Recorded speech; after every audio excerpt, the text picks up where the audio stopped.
Here we go, here we go, here we go, here we go. This is it. This is Top Flight Time Machine. I am Andy Hotbody Dawson. Pow, pow, pow. I'm Sam Nifty Delaney. So what? Welcome along. It's a bank holiday Monday episode. I hope you've enjoyed your bank holiday weekend with Easter, and hope you know where I'll be by the time they're chocolate. listening to this. Isle of Wight, mate. By the time they're all listening to this, I'll be in the Isle of Wight, probably coining. Yeah, we're pre-recording this. That's why. That's why it doesn't sound like we've got bellies full of chocolate eggs, because we haven't yet. But we will do. We will do. I hope you have. Did you see that thing? The fucking NHS doctor or something did an official post on social media saying, "Do not eat all of your chocolate eggs in one go. What? It is bad for you." Fuck off. I'll fucking eat them any way I fucking want. I'll eat them till I'm fucking sick, mate. Well, this is quite relevant to today's episode because the person that we're about to be talking about, I actually saw a clip of him on TVAM earlier from 1992, in which he really takes quite serious exception to the amount of health and nutrition advice that is dished around by the authorities. Brilliant. So if he was around today, he would not be fucking happy with this fucking doctor telling us how to eat our Easter eggs. I would say the whole point, Easter's very much like Christmas. You go for it. And in many ways, for me, it's better if I'd rather eat all the chocolate and get it out of the way, because if I get a lot of eggs, right, I mean, I'm not expecting loads, but my mum will give me a small, I'm guessing, I don't want to act too sort of like, complacent, but there's a high chance my mum will give all of us a sort of a plastic see-through bag with a number of small mini eggs of various sizes and descriptions inside. Right. Maybe up to 20 each. And that's for everyone in the family, right? Oh, okay. Yeah. If I get those, plus possibly a large egg from, maybe if I'm lucky, from the kids or from my good wife, I'd rather it not be hung around the house. I used to be the same with booze. If the booze is hanging around, then I'll carry on drinking every day until it's all gone. Best to just do it all in one binge. Do you know what I mean? And then it's done. I don't think that was the official NHS advice. But yeah, kind of thing. I get like an egg from the kids, which my ex-wife buys, and vice versa. I'll get her one from the kids. The kids don't have any input in it. They don't even hand over any money for it. They should do now. They're 20 and 16. I know. Well, it's my wife's birthday. It's my wife's birthday this week, and I was thinking about it earlier. I was thinking, what the kids tend to do is they'll buy something on my Amazon account, and they'll say, "Dad, it's easier if I just use your account because I've got Prime, your money, and then I'll pay you back." And I know they've got money. I know exactly how much money they've got in their respective accounts, right? Yeah. And so I know they can afford it. They're not taking the piss and going, "I've bought Mum a £50 thing," right? But they don't fucking pay it back. Or very rarely. I've got to say, my son's a lot better than my daughter at paying back. He'll usually remember. But yeah, most of the time they just go on your Amazon account, buy what they want, present wise. And so I was just thinking about my son has got more money than me. Because he never spends on it. He gets pocket money every week. My son's he never spends it on anything. My son's they don't anymore. He gets money. He does. He's quite money conscious in terms of earning. So he does little bits and bobs for recently someone paid him. He's obsessed with travel, and he spends loads of time on travel websites. And he's obsessed with he'll read about a place, and then he'll find flights, and then he'll spend ages looking for the best value flights to this place. That's good. Yeah. Logistics. And it's just pure logistics. And then he'll go on Airbnb and he'll find deals, right? But he just enjoys the process of piecing together.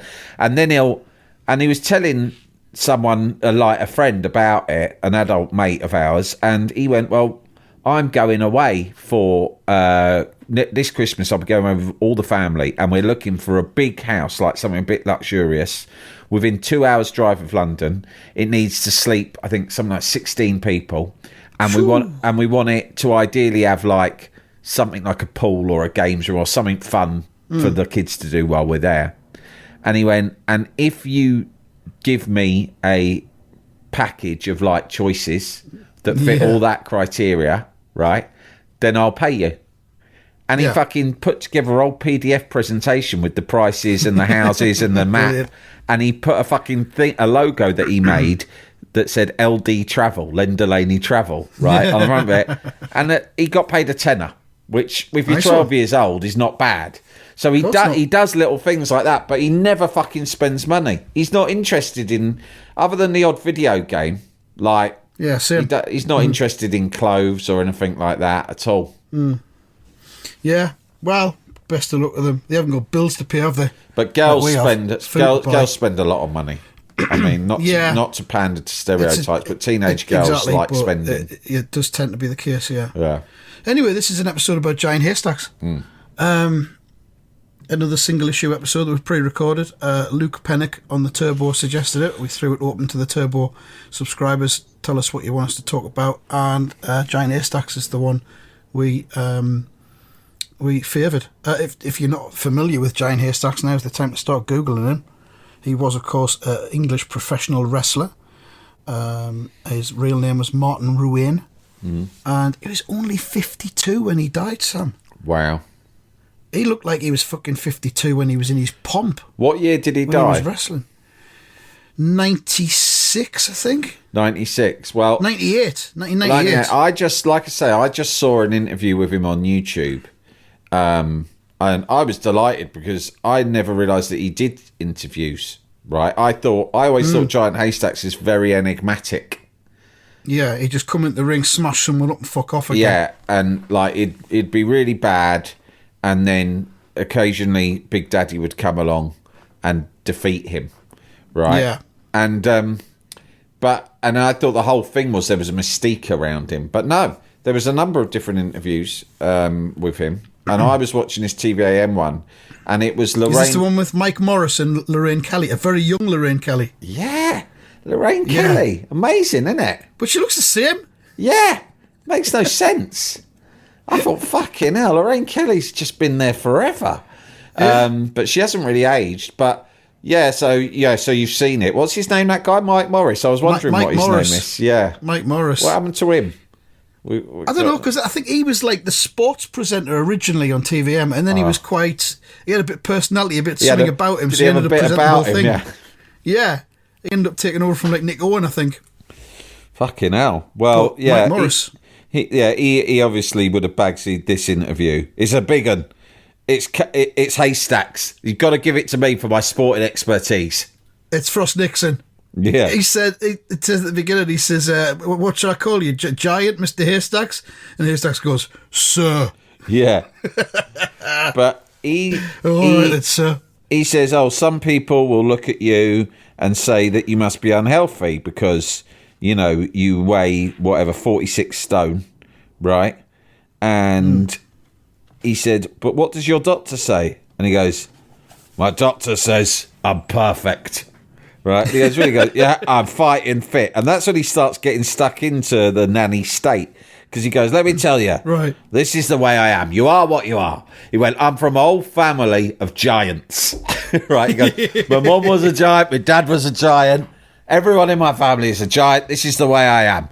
And people, the problem is nowadays, he goes, there's this fad. He goes, there's this fad for people talking about health and fitness in diet, and it's all absolute rubbish. You are what you are. He's basically saying it makes no difference how you live your life. You will be what you are born to be, right? Yeah. So it's quite a healthy mindset, but I don't think it completely stands up to scrutiny. Well, he died at age 52, so I mean... Well, that's it. So he's saying the doctor has given me every test, and he says that I'm as healthy as I can possibly be. And the thing is, 4 years later, he was dead. So, I don't know. I don't know what kind of... He died of lymphoma, apparently. So what is that? Well, it might have been something to do with the wrestling. But I don't think he kind of picked up too much in the way of like wrestling injuries, because he just used to get in the ring and just stamp about and smash people in the fucking head. Stab. But he was... Did you know he fought in America as well, in the American wrestling? No. Towards the I end wonder of his what they career, made of him now. They called him Loch Ness over there. Great name. He was a monster. I've watched some footage of it on YouTube. But back in the day when wrestling used to be on the telly every Saturday afternoon on World of Sport at 4 p.m, it was very watchable. Big Daddy, Giant Haystacks were the two main ones. Loads of others. I'm holding up this excellent book, Sam, which I think you've read as well, by Simon Garfield, called The Wrestling. Yeah. It's so good. Simon Garfield, great writer. And it's one of those ones where you've just got basically all of the protagonists in the world of wrestling back then just talking about how it all went down. And there's a chapter about Giant Haystacks. So a great book. Seek it out if you can. What else? He used to come on wearing these like animal skins. Yeah. I was shit scared of him. Yeah, he was scary. He was seven. Was the bad guy of the 80s. Yeah. And he's the bad guy of the world. He loomed large over everything, and he was the benchmark for badness.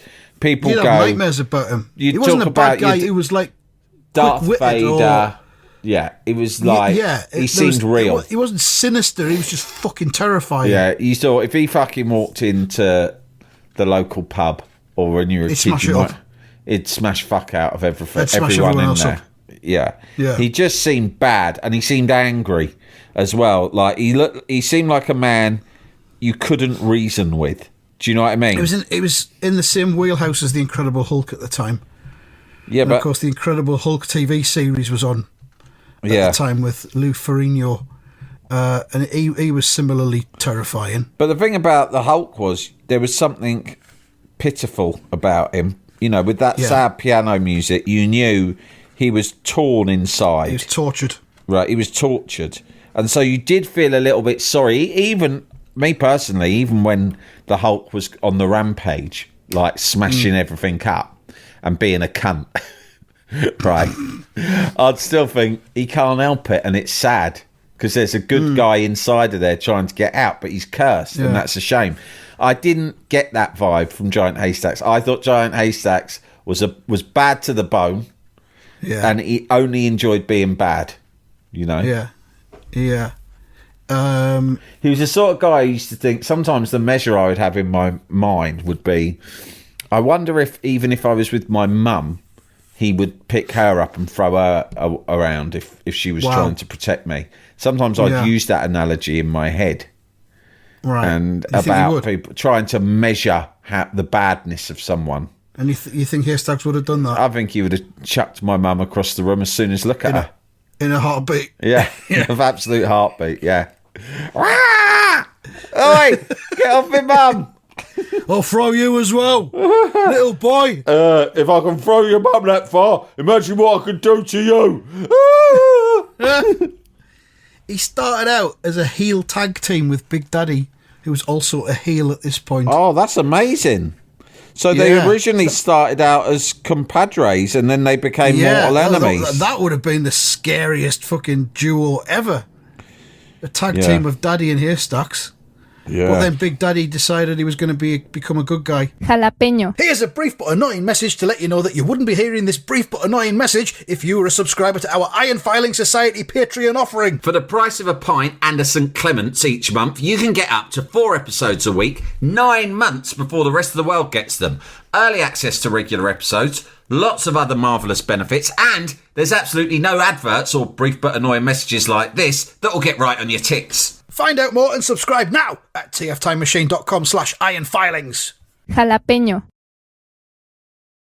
Jalapeño. Daddy heard cheers during their feud with Kendo Nagasaki and eventually completed a turn to Blue Eye, which is good guy. Right. And then this was cemented when Haystacks and Daddy broke up their tag team in 1977 and feuded with each other. And they did, and it didn't happen very often where Big Daddy and Haystacks would fight each other. They'd often be on the bill separately. Yeah. And they didn't fight very often. And when they did, it was like, fuck me, it's going down now. When I tuned into wrestling on a Saturday, it would be very much like, you know, we've talked about when I tuned into Top of the Pops, I'd enjoy it, but I'd always have my fingers crossed that Madness would be making an appearance. Like, please, Madness! Yeah. Or even Jim will fix it. Jim will fix it, I think, once, maybe maximum twice. The fix it was, can I perform with Madness? Right? Yeah. And I would always want it to be that every time I watched Jim will fix it. You'd be like, oh, right, they fixed it for someone to, I don't know, ride in a fucking car with their pet fish on their lap. Yeah. Right? Yeah. That's kind of all right. But I want the one where you get to perform with a pop band, and hopefully that band is Madness. And it was the same sort of thing I had. I'd tune into the wrestling on Saturday and think, oh, this will be quite good. This will be diverting for an hour or so. Mm-hmm. But really be thinking... Before the football results come in. Please fucking God, Big Daddy makes an appearance with Giant Haystacks. And usually how that would turn out would be Giant Haystacks would come in and start fucking with other people. He'd start... being a twat, like in the ring, and he'd like hit the ref. He'd start abusing the audience. He'd basically be being an arsehole. And just as he was reaching peak arsehole, suddenly you'd hear some shouting from the back, and fucking Big Daddy would come down. Like Big Daddy had suddenly come. He'd been called and said, "Look, Giant Haystacks is fucking out of control. Everyone's tried to stop him and can't. You're going to have to come down now." So he'd been called into action, and as soon as he turned up. Giant Haystacks would usually shit himself and do a runner, wouldn't he, before it even got into a fight? Yeah, it never went down, did it? They'd like challenge each other or something and nothing happened. But I look back on Big Daddy now. I mean, we've talked about it and you just sort of think, quite Brexity. Do you know what I mean? Yeah, he used to come in with the Union Jack on and stuff, didn't he? And all that, and the top hat and all. If they brought it back now, they'd have to make... Who's that geezer who's the Tory chairman who just left to go and join...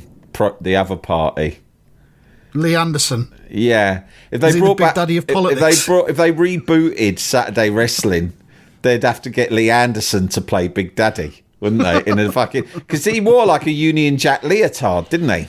Yeah, and didn't he also wear a Union Jack top hat as well? I think he had a top hat and everything. Yeah, yeah. But looking at it now, it's like when he says to Mike Morris, "You can call me sir."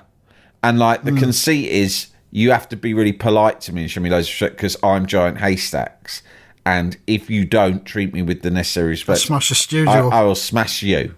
Wincy Willis is going out the fucking window, and so is fucking Mad Lizzie while we're at it. And Brandreth, I'd like to have seen him knock Brandreth's block off. Shut up, Brandreth, you fucking punts. I'll take that jumper off you and ram it up your fucking arsehole. Oh, tish pish. No, but I'm looking at Haystacks now, and I was terrified of him when I was a kid, but I'm looking at him now giving it the big one on the sofa to Mike Morris, and I'm thinking, he wouldn't scare me. I mean, he's dead now, so it's easy for me to give it the big one and act hard sort of thing, but I wouldn't be at all scared of... I wouldn't. If he threatened me, I'd do, what are you going to do? Look at the fucking size of you. You won't get anywhere near me. I'd be able to run away from him. As long as he didn't corner us, I'd be all right. I'd call it on. I'd go, come on then, Haystacks, you big wheezing mess. You're not going to get anywhere near me. I'll fucking kick you in the bollocks before you've managed to raise one arm. Whoa, right in your little bollocks. There's a bit of that interview as well where Mike Morris, this is quite daring, I think Mike Morris says, last time I met you, about 10 years ago, I felt as though you were having problems with your breathing. A very partridge. Maybe a bronchial thing, something like that. Yeah. Is that cleared up now? And Haystacks kind of goes, yeah, I did have a problem with bronchitis for a while, but it's all right now. Don't you think that's like the weirdest opening question in an interview ever? Yeah. Right, first question. I met you 10 years ago, you're having difficulty breathing. How are you getting along with that now? What? Then he goes. They talk about it's well known about your daily diet. You have 6 pounds of bacon and 20 eggs and 15 pints of milk every day and Edam cheese. And is all of that true? And he goes, yeah, I don't eat the cheese though. When he said 2 Edam cheeses, I thought to myself, an Edam cheese, when you refer to it like that in the singular, it's a whole ball, isn't it? Yeah. So it's almost like, it's not quite the size of a football. It's more the size of a ball that, the waxy bit. That's my favourite bit. Wax is good for you. Full of roughage. The other thing he says in that interview is he says that when he was born, he weighed a stone. And Mike Morris says, when you were born, like literally when you first came out, you weighed a stone. He goes, yeah, that's right. And then Mike Morris says, strangely, did your mother call you sir? Did your mother call you sir as well? And I thought, what's that supposed to mean? Yeah. Is that a reference to his mother's fanny? Because if it is, this interview has quickly gone from bad to worse. You opened with an accusation about his breathing, and now you're making a gag about the state of his mum's fanny. This is a terrible interview. You would never catch Parky coming out with questions like that. It's a fucking train wreck. This chapter in this book about him is good. It starts with Max Crabtree, who is the brother, I think, of Shirley Crabtree, who was Big Daddy. That's weird in itself. They've got two sons, the Crabtrees. We'll call one Max, and we'll call the other one Shirley. What? What are we going to call that one? You're not giving me your boy's name as well. It's Shirley. He says, Max Crabtree says, the big fella, oh God, Big Luke, because that was another one of his pseudonyms. He's a bad un. He's a profound liar. Let's start with that. A big, horrible man. A profound liar. He's a profound liar. But he goes under lots of different names, apparently. Luke, Big Luke, Martin Ruane, Giant Haystacks. Haystacks can be brutal and he'll always do enough to win, but he's not cruel. He's a complex man, much cleverer than you think. And he was mates with Paul McCartney as well. Get a load of that. Fucking hell. McCartney was a big fan. McCartney used to take his son down to watch the wrestling. And then Haystacks got a part in McCartney's ill-fated film Give My Regards to Broad Street. Haystacks was in that? Haystacks is in that, yeah. That's sensational. I'm trying to find the bit in the... This is good. Giant Haystacks himself says, he talks about when the wrestling got cancelled from World of Sport in the late 1980s. It was Greg Dyke who'd taken over ITV, and he got rid of the wrestling. And Giant Haystacks says, what it boils down to is this. A guy called Greg Dyke took over World of Sport. He never played a sport in his life. He put on fucking silly darts, things like that. Silly darts. But he took off the wrestling. A lot of people were very disappointed. They ran opinion polls, and there were 10 million people who wanted wrestling back on. There's 60 million people in this country entitled to their wrestling. They are entitled to it. Do you understand? It is a basic human right, Dyke. I am very disappointed, and do not be surprised if you get a knock on the door, because Haystacks has paid you a little visit. Then my favourite bit, he says, if we weren't living in such a democratic society, I'd have gone up and broken his neck. No. Yeah. Unfortunately, we've got laws of the land that don't entitle me to do that. Unfortunately, democracy prevents me from breaking necks, which I resent. Yeah. Not really democracy, but anyway. Probably best you didn't do it. And then Max Crabtree grows up to then describe Haystacks as a windbag. But, it's so good. Such a good book. What a book. Is there another bit from him? But yeah, he went to America and he fought in the early, well, not, I don't know if the early days, but he went over to the American wrestling, which had took over from British wrestling, and he fought as Loch Ness. Yeah, it's a great name, isn't it? It fits it as well. He looks like a creature from the deep, doesn't he, in many ways? Mm. And there's a bit of him in the last chapter of the book when they're looking at all of the wrestlers and what they've gone on to do afterwards. Haystacks says, I've got a new business, a commercial collection agency collecting bad debts from all over Manchester. Oh, yeah. It's a serious job, not baseball bats. Let's put it this way. If you were a businessman and owed 200 grand and you'd ignored all the correspondence, then I'll pay you a personal visit. This will be personally embarrassing for you. I'd actually find it quite exciting. It would almost be worth not paying my debt if I thought I got a free fucking personal appearance from Giant Haystacks. I'll come to your factory and all the people working for you will know who I am, and some will know why I've called. You must make some sort of gesture there and then. You give me 50 grand and sign an affidavit saying you'll pay 1 grand until the debt's paid off. If you slip up 1 month on that affidavit, I'll move in there and take the goods off you. I'm very diplomatic. It's always something I've been interested in. Oh, yeah. Diplomacy. What are you interested in? Chasing down bad debt. And diplomacy and democracy. I actually abhor democracy. I feel that democracy comes at the expense of some basic rights, such as the ability to break a TV executive's neck. In 1983, Giant Haystacks recorded and released a single, which is called It's OK for Santa, by Giant Haystacks and the Ramblers. And on the front cover of it, you've got Giant Haystacks seemingly attempting to dress up as Santa a little bit, but not really, because he's not got a white beard or he's got his usual top on and Santa trousers, and there's some school kids all around him. They're all smiling. They all seem quite happy. Yeah, that came out as a single. Shall I play a little bit of it? Yeah, why not? I know people say I'm grumpy, but I've got my Christmas truce.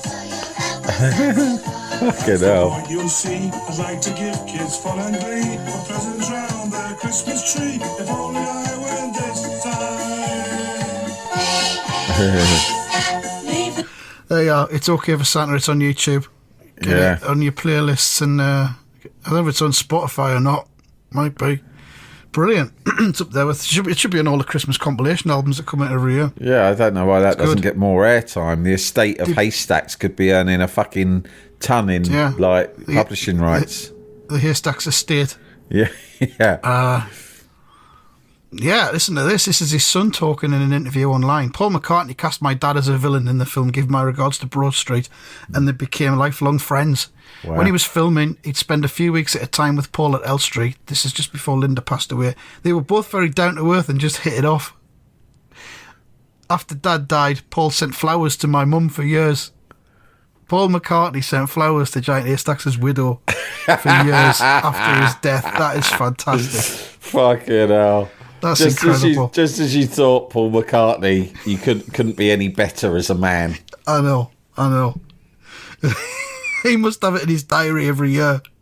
Oh yeah, fuck me, it's April the 9th. Can we get some flowers sent over to the widow Haystacks again, please?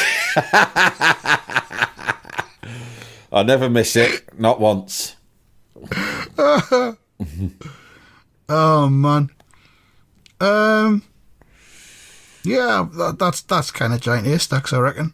Yeah, he was a good lad. He was scary. He was a family man, according to his kids. I read that interview as well. He said he never raised his voice. He never went to the pub. Yeah. The only thing that he'd always do was go to church every Sunday, so he'd never wrestle on a Sunday. He'd never wrestle on a Sunday. And I think that's a lesson for all of us, Sam. I think we can all take that into our lives and just you know, never wrestle on a Sunday. What we should have done for Easter, because we had these single issue episodes to do, we should have taken the chance to have done the long mooted church mooch.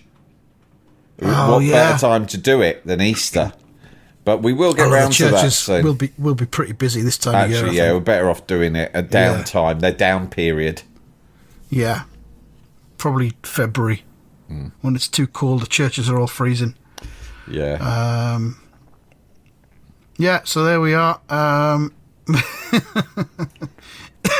We had a gym in our basement, says one of his sons. Dad used this for lifting weights. The machine he used was bolted to the wall, but it didn't take him long to pull it off. Why would he pull his own machine off the wall? He bolted it there. Couldn't help it. I'm fed up of it. Rip. It couldn't help it.